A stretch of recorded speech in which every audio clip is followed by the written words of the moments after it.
What's up, boys and girls? This is Lance Hoyt, and you are watching WGS-TV.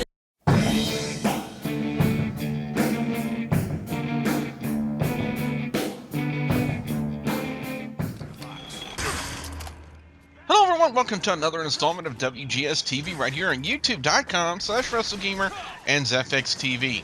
I'm the WrestleGamer, Double B Billy Boudreaux. Got a few people to introduce you to. First off, he is the host of Hardcore Wrestling Radio, which can be heard exclusively over on Spreaker.com/HWR Media and YouTube.com/HWR Show.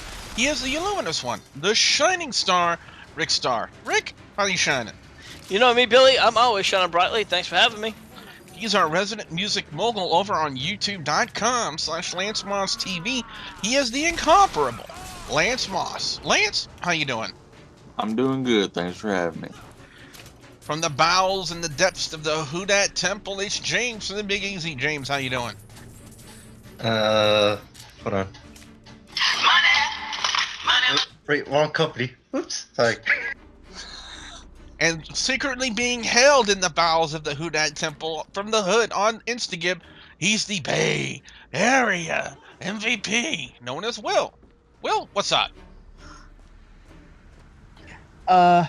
Did somebody say eerie things that can happen? Well, I could say is somebody lost the belt.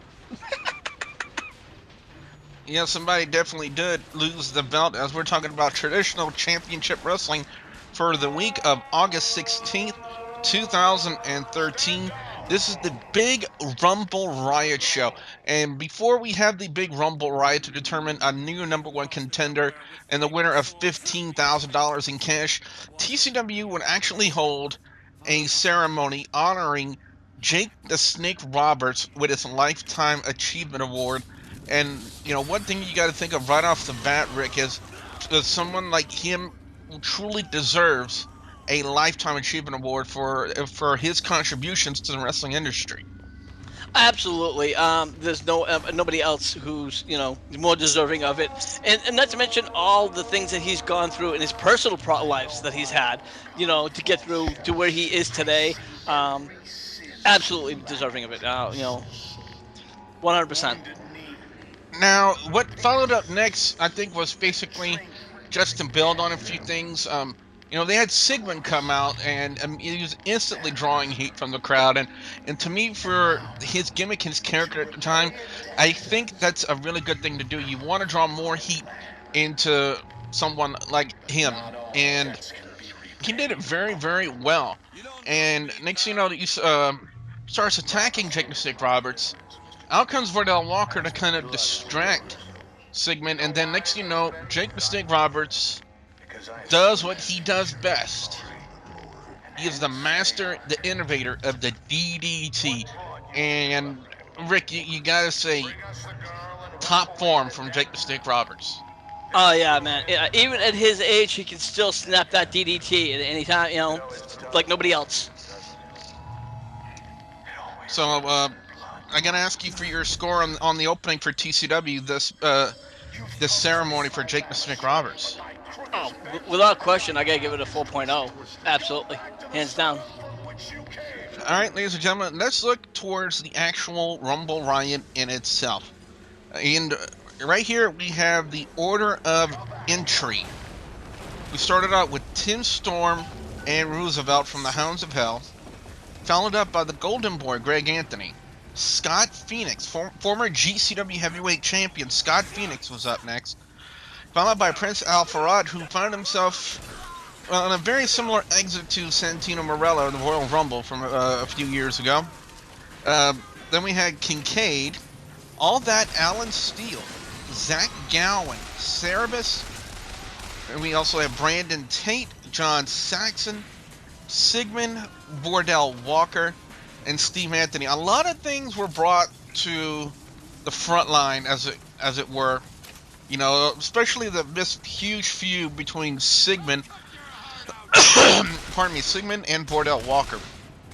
They also highlighted some of the problems between John Saxon and Kincaid. Titan was also involved in this. This was, there's a reason why these type of matches, Lance, are really one of my favorites to watch. And you know, you would think Rumble Riot kind of being a knockout for the Royal Rumble would have to follow up to, to be something really good and be something special. And I believe they pulled that off. They pulled off the gimmick of being a good battle royal match. Lance, wouldn't you say? Yes, I would. I mean, like you said, it had a bunch of people getting thrown over the top rope, which hey, that's what a battle royal is. But it also had some feuds being started or continuing, and some people getting quote screwed because I know somebody got a tag team got well, I think it was the Hounds of Hell that got eliminated when the dude who wore the dress Rich Rude. pulled the top rope down. Yep, and at that point, the Hounds of Hell and that little mutant offspring of Paul Heyman and Jim Cornette started going after Rich Rude. All that, Alan Steele eliminated himself out of the Rumble Riot just to help out his manager. And it's really, like I said, they really brought to highlight a lot of the storylines in the Rumble Riot. Like I said, Sigmon, Vordell, Walker. Then we also had this one with all that Alan Steele, Rich Rude, and the Hounds of Hell.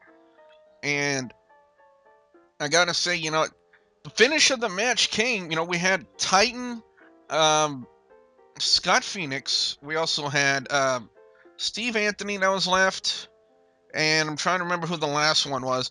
But one coast-to-coast drop kick later, Scott Phoenix eliminates all three of them. Scott Phoenix wins the Rumble Riot, becomes the #1 contender, wins the 15 grand. And then out comes Lance Hoyt, who kind of to attack Scott Phoenix from behind. Phoenix, not wanting to wait for his title shot, demands that Lance Hoyt comes in, defends his title, and I don't know. Will, how would you describe that encounter between Scott Phoenix and Lance Hoyt? Does anybody remember the tales of David versus Goliath? Because that's what the match was about. It was David versus Goliath and a shot of glory. And this one, Lance Hoyt was just beating him senseless. But, at the end of the day, the rise will prevail. And what do I mean by that, folks? Scott Phoenix, like the legendary Phoenix, will rise. He came back and hit the Shadow Flame for the 1, the 2, and the 3. And your winner and new TCW champion, Scott Phoenix. And I would have to give this one, a 4. I thought this match was a David versus Goliath, and it was pretty good. I got no complaints about this match whatsoever. James, I gotta ask you, what are your thoughts on witnessing the Rumble Riot and Scott Phoenix's victory and becoming the TCW heavyweight champion? For me, it's like it was really surprising to that they gave the title to Scott Phoenix, but at the same time, it's just that as I say, it was really intriguing. But I liked the match. It was an enjoyable match. Overall score on TCW this week is going to get a 4 out of 5 from me. As far as best match of the night for TCW, hands down was the Rumble Riot. I mean, this was by far a very solid show from TCW. They really brought together, a great show. I got to give it to them. I got to give my props to TCW to honor a legend like Jake the Snake Roberts, who looked really, really well ever since he finally got help from DDP and DDP Yoga. He looked really, really well, and I gotta say, I'm glad to see that he's looking in such really good shape for a man his age. So I gotta say, all around, this was a great show from TCW. Best match of the night was the Rumble Riot, hands down. So I'm gonna go to Rick first. Rick, what was your overall score, and what is your pick for best match of the night for TCW? Well, for one, overall score definitely was a 4.0. Hands down, it was a great show. The Rumble Riot, it was really good for me. But you know what? I'm gonna just jump over and I'm gonna give it props to our good friend Scott Phoenix. Scotty, kudos, my friend. You know what? I'm really proud of him. The match, it was a David and Goliath match, as Will said. But he did get it with a win, and I'm just because you could call it that. Hey, I'm paying favoritism, and that's exactly what I'm doing. But that's what it is. That's the main event was my favorite. All right, well, let's go to Lance next. Lance, what is your overall score in TCW this week? 4 out of 5, and hey, Billy, I'm with you. The Rumble Riot. Definitely. Let's go over to Will next. Will, your overall score and your pick for best match of the night for TCW. And ladies and gentlemen, we have two Instagib game show gurus in our midst. First off, he worships ducks along with the IWC marks. Over on the Houdat Temple on Instagib, it's James from the Big Easy in the Bay Area MVP, known as Will. Guys, what you got coming up? Hey, Billy, look. Hey, Billy, look at that mask that's in front of you. Ah! MVP, look, go ahead.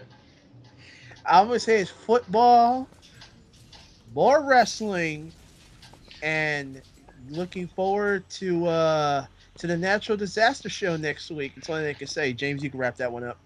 Yeah. So if we go live, we gotta do game shows and whatever random stuff we have, and that's gonna be on instagive.tv/Bay Area MVP, or if I'm ever live, I don't know why if I'm ever live, but it's gonna be instagive.tv/Fatboy504. Probably be live to kill me with a rubber duck. And Yes. fans, also don't forget to like the Facebook page, which is facebook.com/WGS-TV, and also don't forget to please subscribe to youtube.com/WrestleGamer and youtube.com/ZFXTV Network. So for the Illuminous one, the Shining Star, Big Star, the Incomparable, Lance Moss from Lance Moss TV, James from the Big Easy, and the Bay Area MVP known as Will, I'm the WrestleGamer, Dopey Billy Boudreaux, saying thank you very much for watching. Tonight's review of Traditional Championship Wrestling has been brought to you by James from the Big Easy's brand new charity, Chair Shots for Lily from TCW.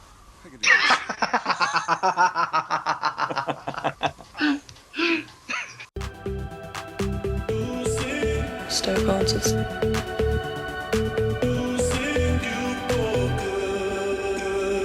Stoke Artist. Stoke Artist. Stoke Artist. Spiritual speaking. Stoke Artist. Stoke Artist. I'm Haley Ringrose.